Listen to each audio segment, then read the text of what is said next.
Although quantum teleportation was originally proposed as a protocol for transmitting quantum state, it can also be used for quantum computation. There are two different approaches to these computations. The first approach is that in the quantum teleportation protocol, instead of the Bell states that are shared between Alice and Bob, we use the state of which quantum transformations are applied.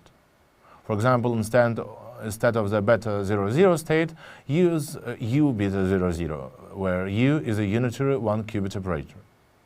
If we carry out all the stages of quantum teleportation with this state, then as a result, Bob will have a transformed state U psi. We see that as a result of the described procedure, the teleportation of the U transformation from the Bell state U beta 00 to the psi state occurs. For this reason, such a scheme is called the quantum gate teleportation scheme. In theory, such scheme is capable of performing universal unitary transformations of input states. However, the presented scheme is complicated from a practical point of view, because to implement the transformations in it, it is necessary not only to be able to prepare Bell states, but also to perform arbitrary unitary operators on it. Therefore, such a scheme did not arouse much interest among scientists, which cannot be said about another computing scheme using the quantum teleportation protocol. This scheme also used the entanglement state as the main resource for teleportation.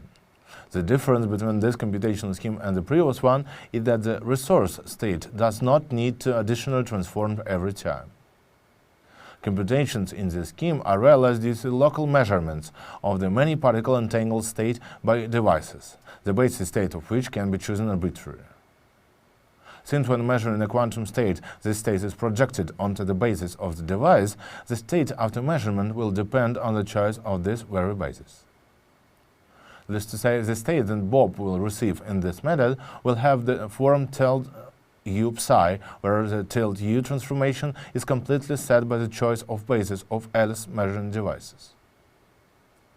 Such computations are called measurement-based quantum computation. Moreover, since measurements destroy quantum states, such transformations cannot be reversed, therefore they are otherwise called one-way. Our course aims to explore a measurement-based quantum computation model. We'll take a closer look at the one-way quantum computing model. For now, let's briefly discuss this model.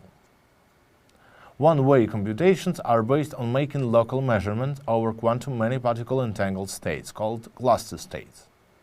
Unlike the Bell state, cluster states consist not of two but of many qubits which are entangled with each other.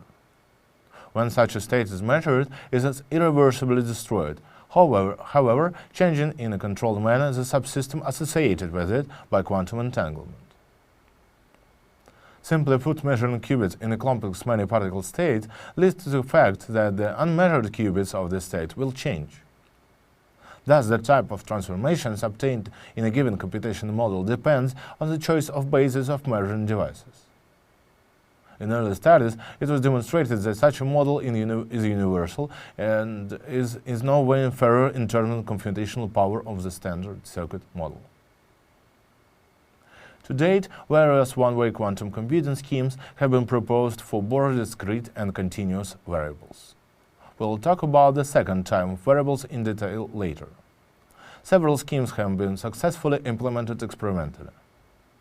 Hereinafter, we will leave all useful links to works at the end of the corresponding model.